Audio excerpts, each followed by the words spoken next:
Ahí está. Ahí estamos grabando. Bien, bienvenidos a todos los que nos están acompañando a esta clase dedicada dedicada a mi padre, Jacob Ben Simcha Bejaba. Yo siempre cuento que mi nombre, segundo nombre, Simón, es en memoria de mi abuelo, que era Simcha. ¿Qué quiere decir Simcha? Alegría. ¿Y por qué no me pusieron Simcha? Pues sabían que no iba a ser tan alegre, entonces me pusieron con la misma letra. Shimon, Shin, Sin es la misma letra al final. Entonces llevo con mucho honor este nombre. Este era mi querido padre en una edad avanzada, ¿sí? Con los pelos al viento.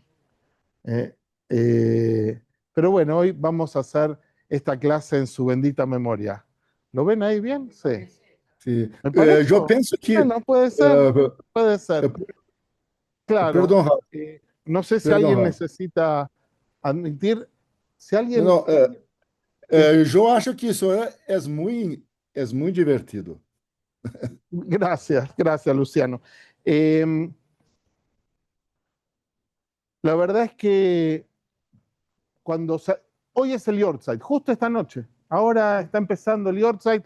Mi hermana, si los misiles la permiten, va a ir al Beit Almin, va a ir al cementerio mañana, de acuerdo a cómo esté en el sur. Va a poder ir, a pesar de que en esta fecha no se va al cementerio, porque ya empieza el mes de Nisan, pero en Israel los cementerios son abiertos, así que no hay ningún guardián. La gente puede ir cuando quiere, pero más restringido que un día común.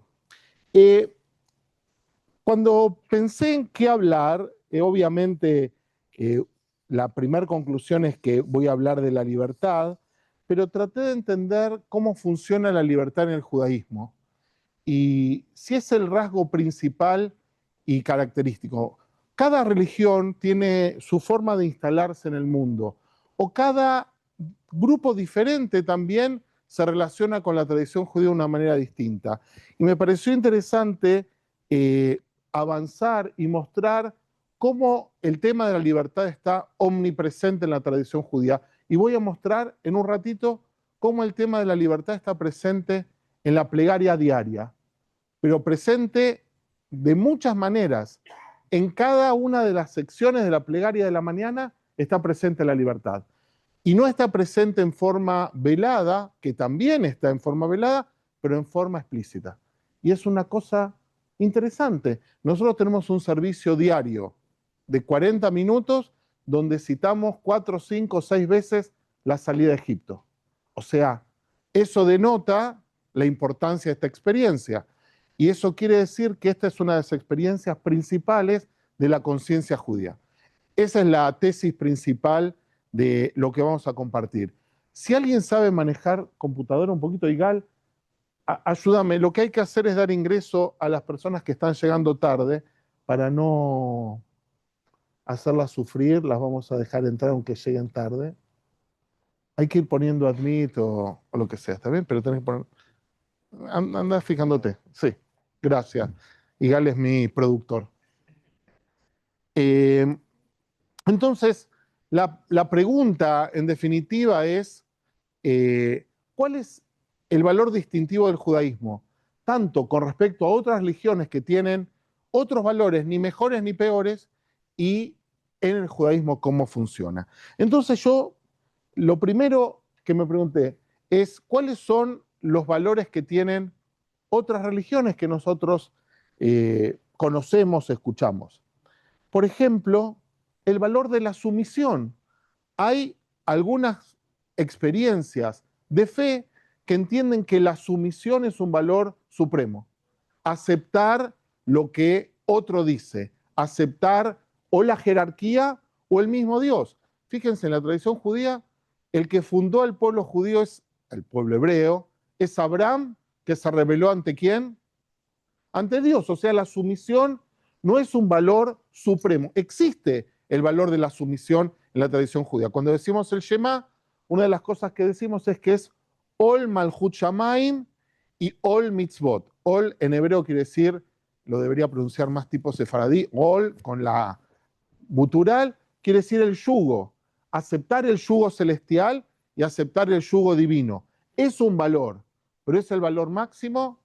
No, hay otros, ¿sí? Entonces, gracias a, ven que no es mío, ¿no? Está ahí el símbolo de la inteligencia artificial que utilicé para generar las imágenes, pensé en otro valor que es el de la fe, ¿sí? Rabbi Nachman, por ejemplo, sostiene que la fe simple es un valor superior.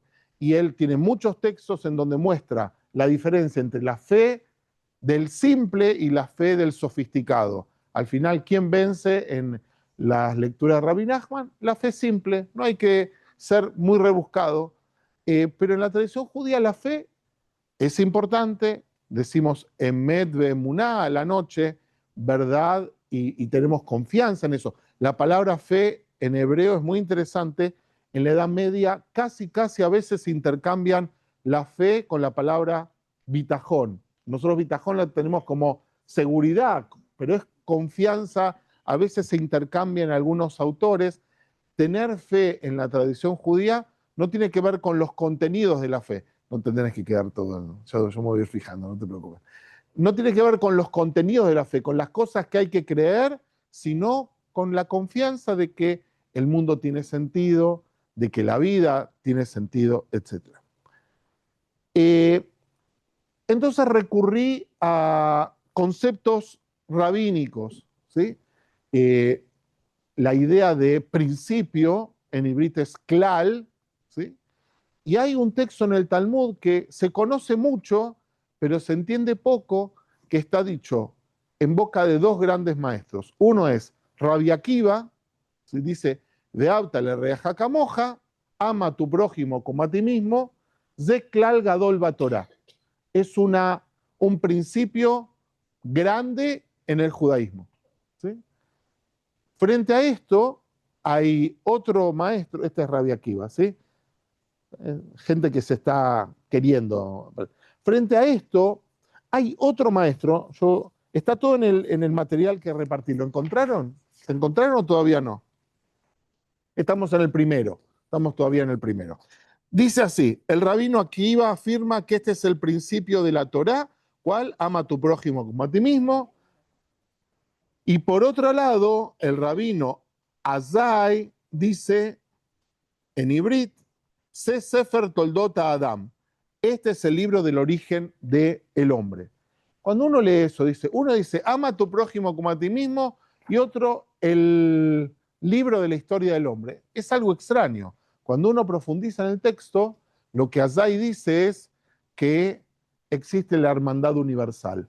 ¿Por qué la Torá empieza contando acerca de Adán? Para que todos sepamos que toda la humanidad es hijo de un solo Padre, para que reconozcamos hermandad entre todos los seres humanos.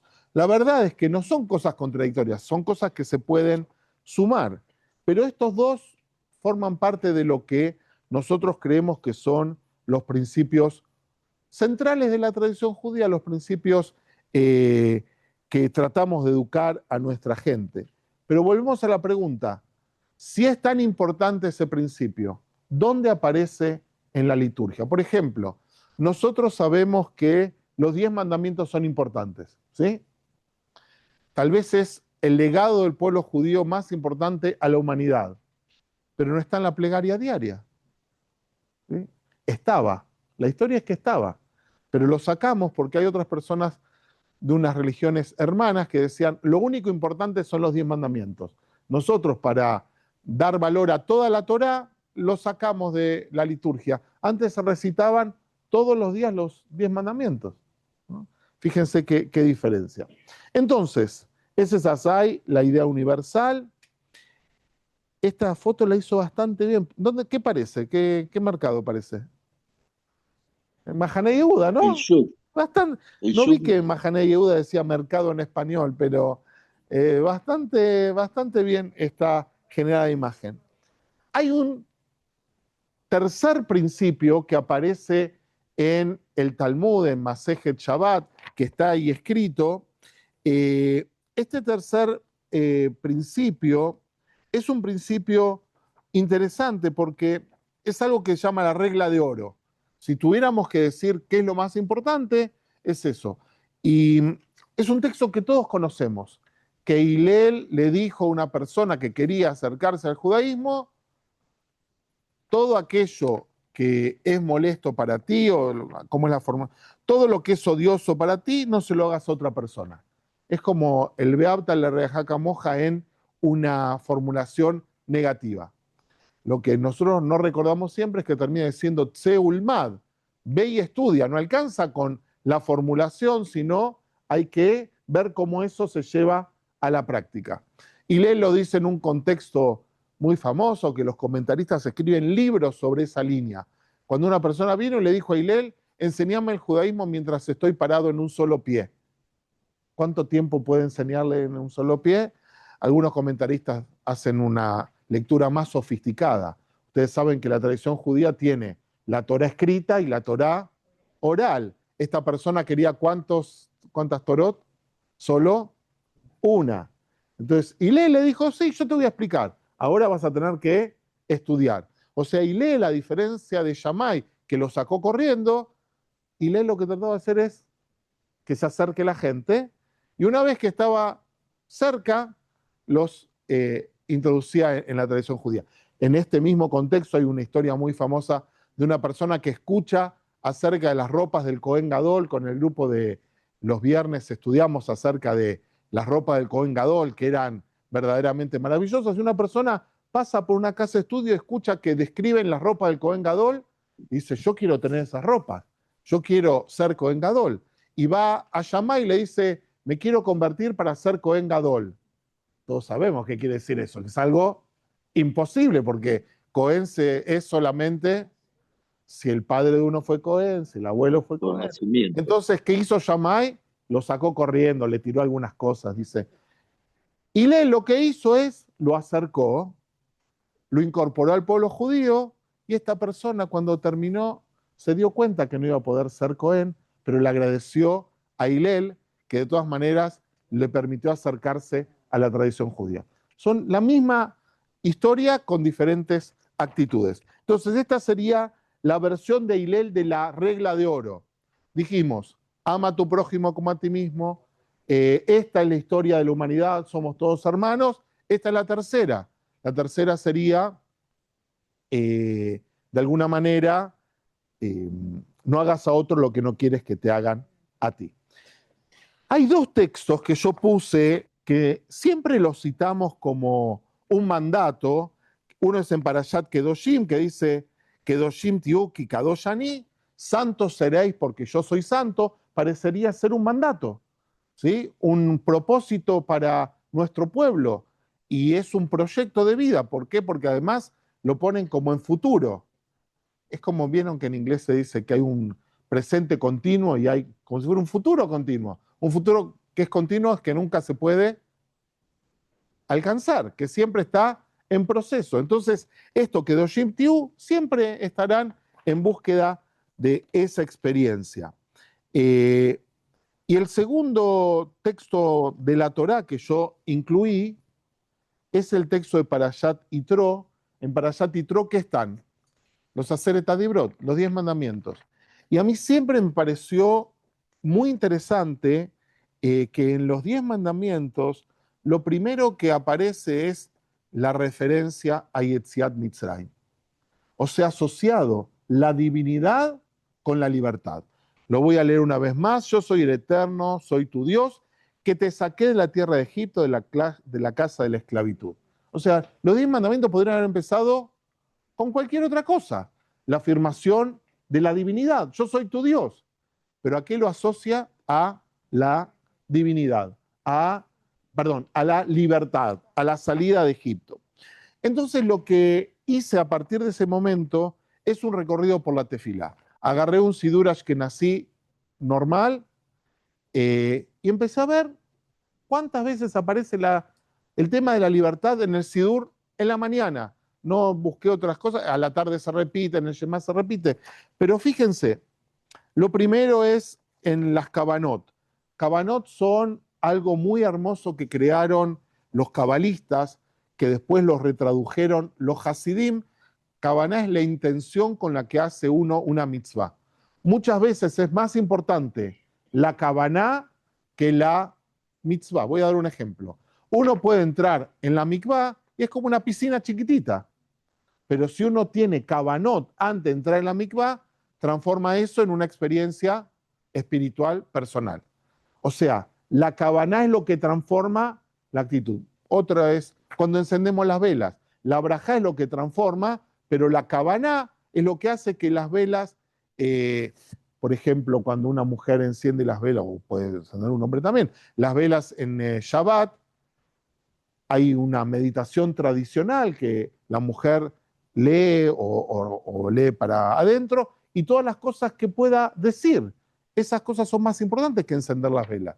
Las velas se pueden encender también cuando se corta la luz, pero lo que uno agrega, la intención que agrega es lo que marca la diferencia. Entonces, cuando nos ponemos los tefilín en la kavaná que aparece en el Sidur tradicional, dice, podemos recordar sus milagros y maravillas cuando nos sacó de Egipto. O sea, todavía no llegaba, a veces hay una costumbre, si uno vive cerca de la sinagoga, ponerse los tefilín en la casa y llegar con los tefilín puestos. En nuestra sociedad sería raro, te para el carabinero en la esquina y te dice, ¿qué tiene puesto? Imagínense, ¿qué le pasó? Claro, puede ser la GoPro, me estoy tomando la presión, le podemos decir. Es un holter nuevo, es un holter especial. Pero lo primero que dice es, se ponen los tefilín, claramente no es casual, los tefilín tienen que ver, lo que tiene adentro habla de la libertad, pero lo primero que dice, no lo leo todo para no demorarnos demasiado, dice, podemos recordar sus milagros y maravillas, una frase que aparece en la tefilá, obviamente, Nisim beniflaot, cuando nos sacó de Egipto. ¿Sí? O sea, la primer Kavaná dice eso. En muchos sidurim, después de ponernos los tefilín, hay una lectura que tiene que ver con lo que hay dentro de los tefilín. Vieron que muchas veces la gente dice, no, dentro de la mesuzá hay una brajá, o dentro de los tefilín hay una brajá. No, no hay ninguna brajá. Es un párrafo de la Torá, es un párrafo bíblico. Es increíble porque el texto dice, ponlas por señales sobre tu frente y escribirlas en las entradas de tu casa y de tus ciudades. ¿Y qué hacemos nosotros? Escribimos eso y lo ponemos, no en forma simbólica, sino en forma concreta. Lo que dice, lo hacemos. Entonces, nuevamente, el texto siguiente dice, recordad este día en que saliste de Egipto, de la casa de la servidumbre, porque con mano poderosa Adonai os sacó de ahí, y después no comeré hametz, etcétera, etcétera, etcétera. El primer párrafo. El segundo, ya van 3 veces, ¿no? Todavía no empezamos a rezar. No dijimos ni las bendiciones de la mañana en las que agradecimos a Dios por un nuevo día. Y ya 3 veces recordamos la salida de Egipto. El segundo párrafo, y sucederá que cuando vuestro hijo os pregunte en el futuro diciendo, ¿qué es esto? Le diréis, con mano fuerte Adonai nos sacó de Egipto, de la casa de la servidumbre. O sea, no habla de Beabta la reja camoja, voy a insistir. No habla de no hagas a otro lo que no quieres que te hagan a ti. No habla de sumisión. No habla de fe siquiera todavía. La fe va a aparecer más adelante, pero sí de la libertad. Cuando avanzamos en la tefilá, ustedes saben que en la tefilá está compuesta por 2 materias primas. Una con textos del Tanaj, hay muchos textos del Tanaj, y otra es confección rabínica. Son textos que los rabinos hicieron a través de la historia, algunos son los que se llaman los hombres de la gran asamblea, pero fueron incorporándose a lo largo de la historia. Los primeros sidurim están en la época de los Geonim, Sadia Gaón tenía un sidur alrededor del año entre 900 y 1000 de la era común, Maimónides tenía un sidur, hay un famoso texto que se llama Abudraham Shalem, fíjense qué nombre raro tenía este rab, pero es uno de los sidurim más importantes. No son sidurim para rezar, son sidurim para estudiar, son como diciendo la guía para hacer sidurim. ¿Sí? Entonces, los sidurim tienen una evolución también y hay un diálogo interno muy interesante. Entonces llegamos al la segunda parte de la tefilá. La primera es Birkot HaShahar, la segunda es Pesukei de Simbrá, y cuando estamos terminando los Pesukei de Simbrá, dice, Vateret oni abotenu bemitzrayim bet zakatam shamat al yamsuf. Esto quiere decir, y tuviste la aflicción de nuestros padres en Egipto, y oíste su clamor junto al mar de los juncos, no al mar rojo, al mar de los juncos. Eso quiere decir Yamsuf. O sea, no terminamos esta parte que otra vez recordamos la salida de Egipto. Y después, por excelencia, una oración que para mí es una oración fundamental que decimos cada mañana, que es Shirat Hayam, el cántico que pronunció el pueblo de Israel junto a Moshe cuando terminaron de cruzar el mar de los juncos. Hay una discusión hasídica muy linda. Una discusión dice que terminaron de cruzar y cantaron. ¿Sí? El texto es un texto complicado porque dice Moshe u Bene Israel, el pueblo, Moshe y los hijos de Israel. Entonces, discuten qué quiere decir eso. Unos dicen que Moshe decía una parte y el pueblo de Israel repetía para enseñarla. Otro, algo más sofisticado, que Moshe decía una parte y el pueblo de Israel por profecía lo completaba. O sea, Moshe no sabía lo que iba a decir el pueblo de Israel, pero sí iban construyendo, era como si fuera una poesía colaborativa. ¿Sí? Uno decía una parte y otro complementa. Hay una interpretación hasídica más radical que dice que en realidad lo cantaron antes de cruzar. ¿Para qué? Para poder cruzar.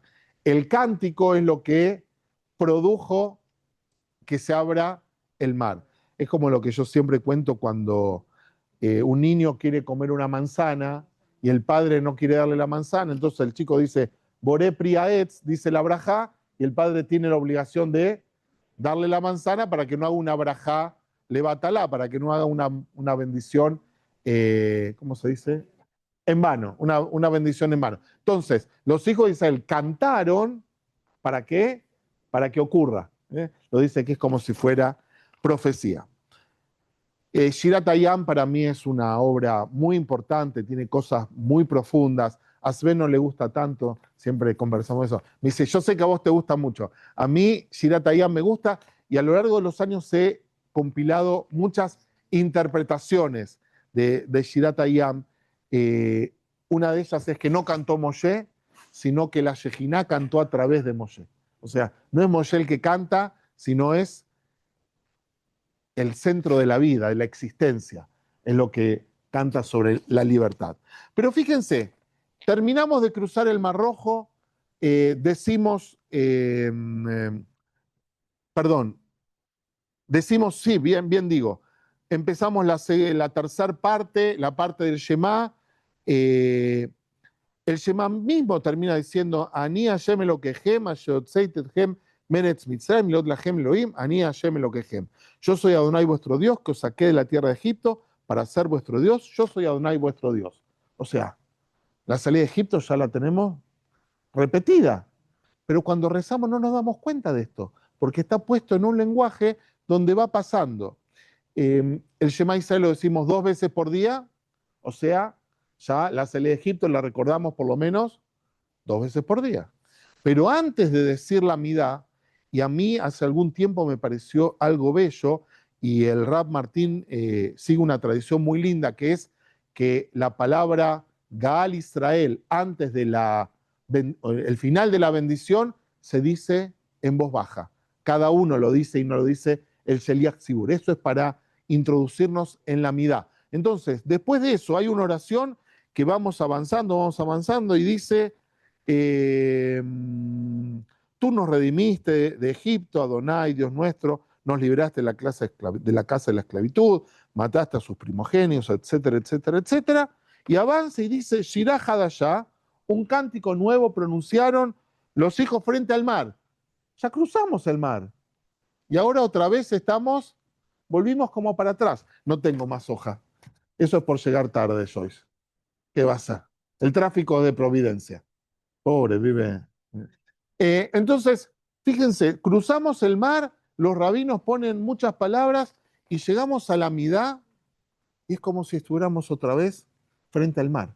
Para mí, ese gesto de no decir Gal Israel en voz alta y estar frente al mar es como si la midá fuese, ¿qué tenemos que hacer para decir la midá?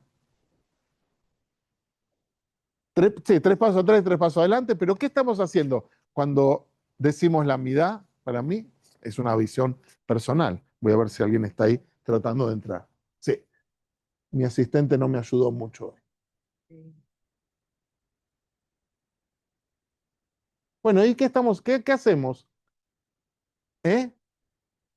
¿Nos vamos a presentar frente a Dios? Sí, para mí es algo más radical todavía. ¿Qué vamos a hacer? Es como nos tiramos al mar, es como nos arrojamos a la piscina, decimos Gal Israel, y empezamos a rezar. Es una actitud donde inclusive todo nuestro cuerpo está comprometido. Si damos 3 pasos para atrás y 3 pasos para adelante, si es como que vamos hacia Dios, o hacia el ser, o hacia el cómo, hacia lo que quieren. Para mí es un gesto de belleza eso que estamos viendo. Descubrí en esta búsqueda una cosa más que decimos siempre y que no la veía. En Tajanún, que es una oración que se dice algunas veces en el año, se dice en días de semana que no son festividades, que no son Rosh Hodesh, tiene muchas características. Es una oración que los días lunes y jueves es más larga, los días de semana es más cortita. Hay un texto que dice Veatá Hashem Eloquenu asher hotzeta et ameja meretz Mitzrayim. Otra vez, para que no nos olvidemos, en el Tajanún vuelve a decir, y ahora, Señor mío, Dios nuestro, que sacaste a tu pueblo de la tierra de Egipto con mano poderosa y te hiciste un nombre hasta el día de hoy. O sea, la pretensión de este recorrido es afirmar el valor de la libertad para la tradición judía. Hay un texto rabínico que dice, Eved patur mina mitzvot. Un esclavo está exento del cumplimiento de los preceptos. ¿Por qué? Porque no tiene libertad, porque su vida está en manos de su amo. No tiene decisión de ser libre. Bien, si no decimos Tajanún y decimos Alel, todos conocemos el salmo que dice, Betzet Israel mi Mitzrayim, cuando el pueblo de Israel salió de Egipto, que es un salmo poético, el salmo 114, que habla que hasta las montañas bailaron, que todo el cosmos celebró. En el Talmud, en Maseje Haigá, si no me equivoco, el tema de el Alel, que es un conjunto de salmos de alabanza, empezó en Pesaj. La tradición sostiene que empezó en Pesaj. Aquí está escrito el salmo para los que lo quieran ver. Avanzando un poquito más, ustedes saben que Rambam es una referencia en mi búsqueda personal. Antes de Rambam quiero decir lo que dice. Dice, Kieve daita beretz Mitzrayim, porque esclavo fuiste en la tierra de Egipto. Si uno buscase eso en la Torá, lo encontraría un montón de veces. O sea, la Torá reafirma que en nuestra vida, hay cosas que tenemos que hacer y cosas que no tenemos que hacer. ¿Por qué? Porque fuimos esclavos. Por ejemplo, no maltratar, cuando había esclavos en el Israel antiguo, teníamos que cuidarlos. ¿Por qué? Porque vos fuiste esclavo. O hay rituales, o hay cosas que hacemos recordando que fuimos esclavos en la tierra de Egipto.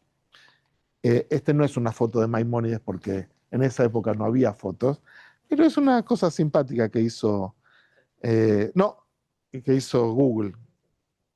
El texto de Maimónides que quiero compartir es un texto muy bello, está dentro de un texto mucho más largo, yo hice una selección. Maimónides discute con los filósofos de su época si el hombre está predeterminado a hacer algo o si tiene libertad. ¿Sí? Y en varios lugares del Moreh Nebuchim y del Mishneh Torah tiene elucubraciones sobre la providencia divina o la libertad del hombre, el libre albedrío o no. Rambam es una de las espadas del libre albedrío en la tradición judía. Él es uno de los que afirma el valor, no solo el valor, sino que la esencia del hombre es ser libre, que justamente la característica del ser humano es ser libre. Si no fuese libre, no sería ser humano. A tal punto que no sé si el párrafo que está aquí lo dice, dice, ¿cuál sería el sentido de la Torá? La Torá dice, haz esto o no haz aquello. ¿Para qué la Torá va a decir eso si el hombre está predeterminado? Si lo dice es porque el hombre tiene posibilidad de elegir. Él cita ahí, Ubajartaba Jaim, elegirás la vida, he puesto delante de ti el bien y el mal, la muerte, etc. Entonces, este principio, o sea, él dice en hibrid, dabarse y cargadol, no dice clalgadol, dice y cargadol, pero cuando uno lee y cargadol y leyó antes clalgadol, hay un eco. ¿Sí? Rambam no va a discutir con Rabbi Akiva, no va a ponerse por sobre Rabbi Akiva. Lo cita en otros textos, pero acá no lo va a discutir. Dice, este principio es un concepto fundamental y pilar sobre el cual se sustenta la totalidad de la Torá y las mitzvot. O sea, cuando hablamos acerca de la antropología judía desde el punto de vista de Rambam, hay dos valores que son fundamentales. Uno es la libertad y el otro es la racionalidad. ¿Sí? Para Rambam, siguiendo Aristóteles, el hombre es un ser racional. Inclusive cuando él describe las mitzvot, ustedes saben que Rambam tiene un libro que se llama Sefer HaMitzvot, el libro de las mitzvot, que describe las 613 mitzvot, las divide, es una división bastante tradicional hoy en día, pero él acepta el desafío en positivas y negativas. Positivas y negativas quiere decir acciones y prohibiciones. Todas las que empiezan con no son negativas, son prohibiciones. Pero también él dice que las mitzvot se pueden dividir entre mitzvot racionales. ¿Qué quiere decir mitzvot racionales? Mitzvot que llegaríamos de todos modos a través de nuestra razón. Por ejemplo, no matar, uno entiende, porque si permitiríamos matar, podría ser que toda la sociedad se mate entre sí. No robar, no mentir, o sea, son mitzvot que son racionales. Pero hay mitzvot que nosotros no entendemos.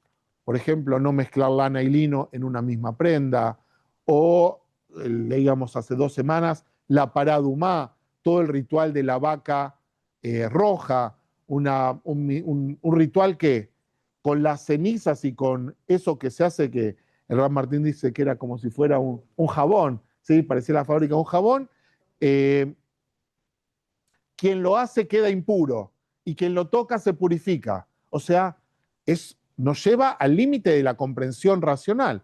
Bueno, Rambam no dice que son irracionales, lo dice de una manera mucho más linda y más sofisticada, dice que todavía no conocemos su razón.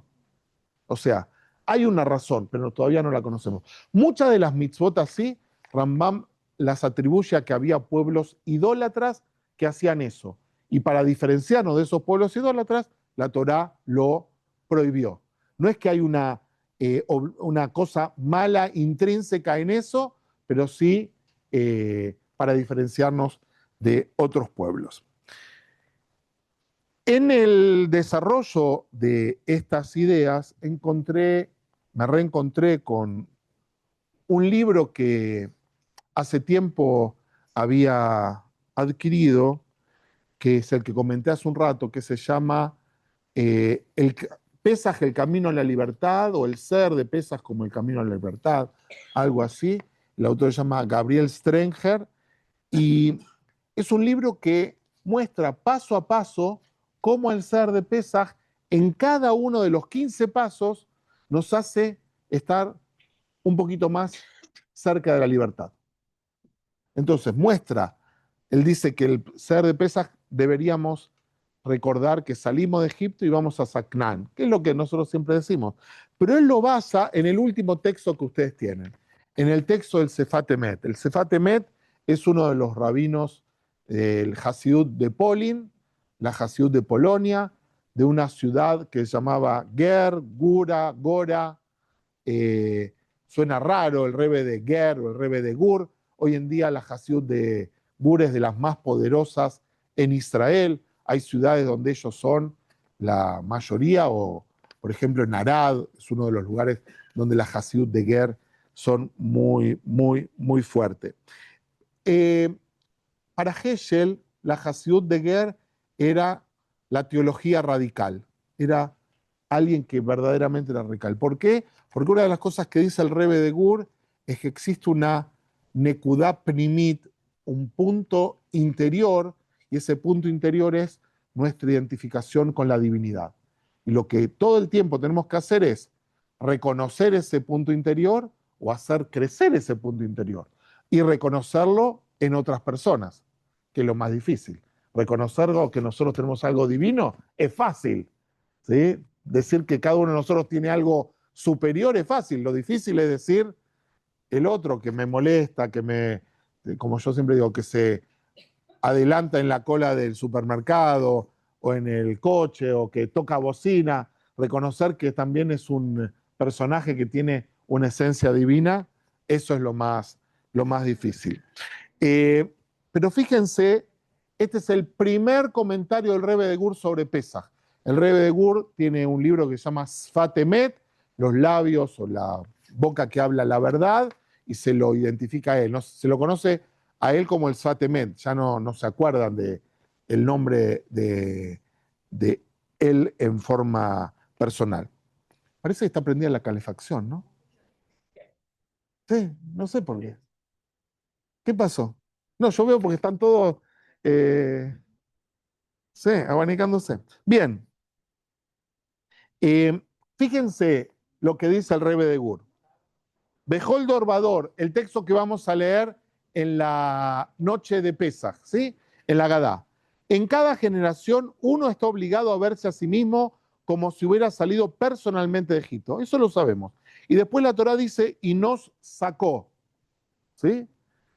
Parece ser que a través de esto se revela que hay un Egipto en cada generación. O sea, nosotros siempre decimos, el tema de Yetziat Mitzrayim es recordar que salimos de Egipto, ¿sí? Lo mismo que decimos recordar que estuvimos en el Sinaí. Pero el Rebbe de Gur dice, no es que hay una salida de Egipto en el pasado.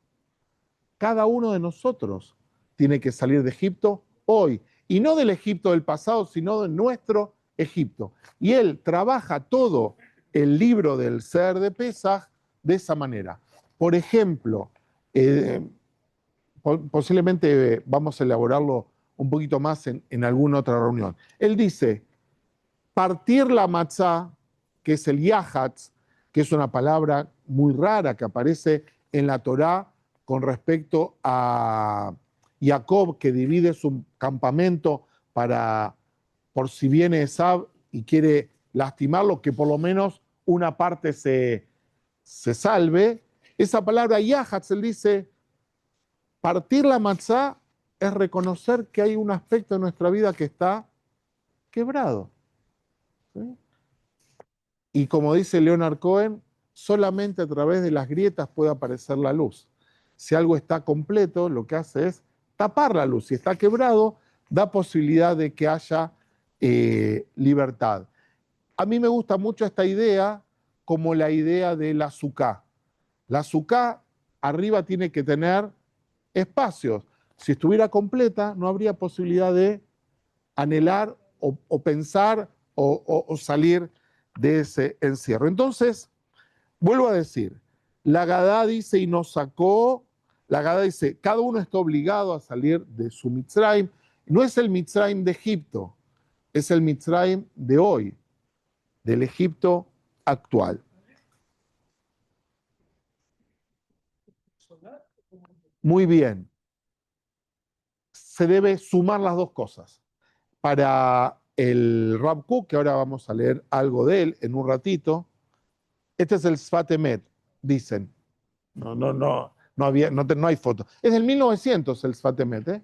Es la segunda o tercera generación de Rebbe de Gur. ¿Eh? No sé si fotos, pero sí dibujos. Eh, Andrés, para el Rav Kook, el pueblo judío, el pueblo hebreo, empieza en esta experiencia, en la salida de Egipto, no antes. Antes es una familia, la familia de Abraham, la familia de Jacob, pero este es el momento de conformación como pueblo. Entonces, el Rav Kook, ¿te acordás de ese poema que leímos, que es un poema en 4 partes, que empieza diciendo, hay una persona que canta su canto, y esa persona puede cantar el canto de la nación, y después puede cantar el canto de la humanidad, y después puede cantar el canto del cosmos. Bueno, uno va sumándose al otro, no pueden estar separados, pero tiene que haber una expresión individual también de libertad. Y en ese sentido, yo quería compartir dos textitos más y con eso terminamos.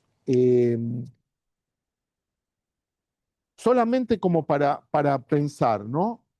Eh, Voy a compartir el del Rav Kook y uno de Levinas. Con eso vamos a terminar. Rav Kook dice, sostiene que la verdadera diferencia entre el esclavo y un hombre libre no es solo su estatus legal.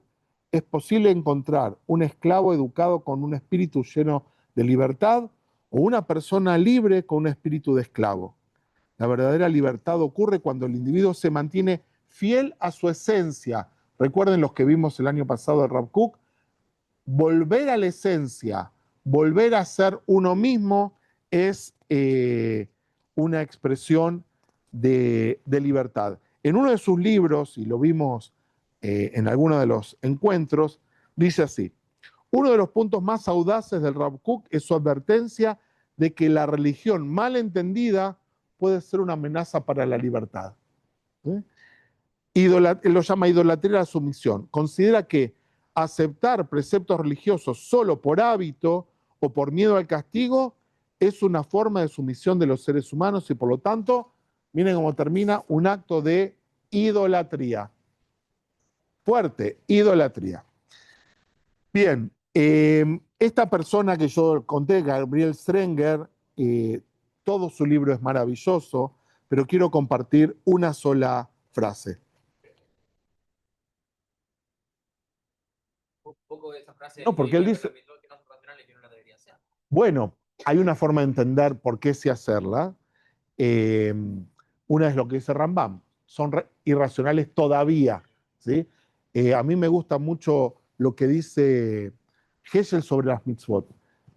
Heschel cuando dice sobre el cumplimiento de las mitzvot, dice, nosotros siempre queremos entender para hacer las cosas.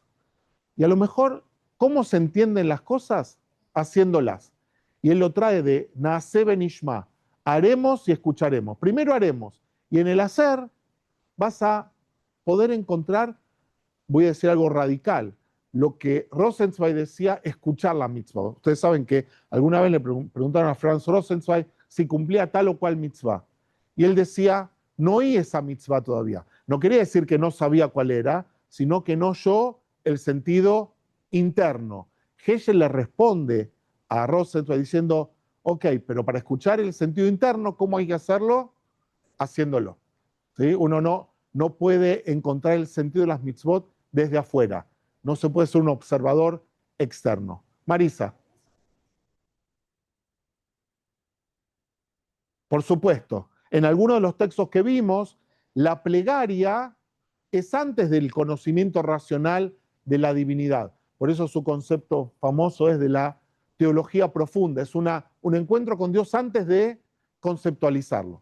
Esta persona, el libro este sobre viaje hacia la libertad, él dice, y me gustó mucho, la libertad no es la ausencia de los límites, sino la capacidad de vivir en armonía con la propia alma y con el encuentro a Dios. O sea, ninguno puede ser libre totalmente. El ejemplo que yo siempre doy es, si uno sube al cuarto piso y dice, ahora la ley de gravedad para mí no existe y se tira, ¿sí? Todos nos reímos, pues sabemos cómo termina. Si uno puede tener la fantasía de ser totalmente libre, pero hay una limitación. Me gustaría terminar esta clase en honor a mi padre. Mi padre fue una persona libre, ¿sí? Alguien me preguntó el otro día cuando estábamos rezando ustedes saben que en el Minyan tenemos mit palelim y mit baberim, algunos que hablan mucho, ¿no? Entonces alguien me dijo, no, si estás al lado de eso no vas a poder rezar. Y mi papá decía, cuando alguien lo hinchaba mucho, en vez de pelearse, decía, yo tengo unas cortinitas acá y no escucho nada. Entonces, cuando uno reza hay que tener, esa era una forma de libertad que él tenía. Tengo esas cortinitas para rezar, para no preocuparme. Pero encontré un texto de Levinas, que es el gran filósofo judío del siglo XX, y filósofo que sale del marco judío, que nos recuerda algo, en la primera frase ya es conmovedor. Dice, la libertad del hombre es la de un esclavo liberto. ¿Sí? O sea, no es que somos libres así porque sí, sino que venimos de la experiencia de la esclavitud. Y por eso la Torá dice, "Quieve daita beret Misraim", porque fuiste esclavo, ahora sos libre. Cola cabot, maravilloso. Pero la libertad implica ser responsable. La libertad implica mirar a otro. La libertad implica ponerte en los zapatos del otro. Fíjense con esta frase, no es libertad, ojo, no se equivoque, no es gratis esto. La libertad del hombre es la de un esclavo liberto que recuerda su servidumbre y sigue siendo solidario con los sometidos. ¿Sí? No es que miramos para otro lado. Una multitud de esclavos habrá de celebrar ese profundo misterio del hombre y, como decíamos el otro día, no habrá perro que ladre. ¿Sí? Eso decían cuando salí de Egipto. O sea que ni los perros se atrevieron a ladrar cuando los hijos de Israel iban a salir. En la hora suprema de su instauración, el perro dará testimonio de la dignidad de la persona. El amigo del hombre es eso, una trascendencia en el animal, y el versículo tan claro del que habíamos partido se ilumina con un sentido nuevo. Nos recuerda, y esto es, con esto quiero cerrar, una deuda siempre pendiente. La libertad es una deuda pendiente. No es un derecho que tenemos, no es algo que viene gratuito del cielo, sino que siempre está allí para recordarnos de dónde venimos y que también otros merecen también la libertad. Mariana.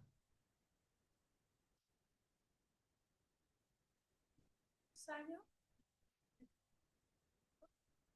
de la libertad, era la libertad. Un preso se para y dice, a nosotros siempre nos dicen que tenemos que tener alas para volar. Yo quiero decir que tener libertad es tener raíces, saber de dónde uno viene. Increíble. Eso es nuestro pueblo. Nosotros sabemos. Por eso todo el tiempo que hablamos de libertad, de Egipto, ¿sí? Somos libres, Levinas lo dice en la primera línea, somos esclavos libertos, ¿sí? Esclavos que nos dieron la libertad, pero por eso tenemos que recordar de dónde somos. Bueno, que estas palabras sean en la bendita memoria de mi querido padre, Jacob ben Simcha Bejaba, Nishmato Beden, en el primer aniversario de su partida. Alguien me... No, este es Levinas, no es mi papá. No, ya lo... Ali, Iba a compartir el último video que mi papá cantó una canción, pero es muy fuerte, no me animo a ponerlo. ¿Alguien querías decir algo? Sí. Ali, Ya va, Carlos, un minutito. yo también. Claro que sí. Claro que sí.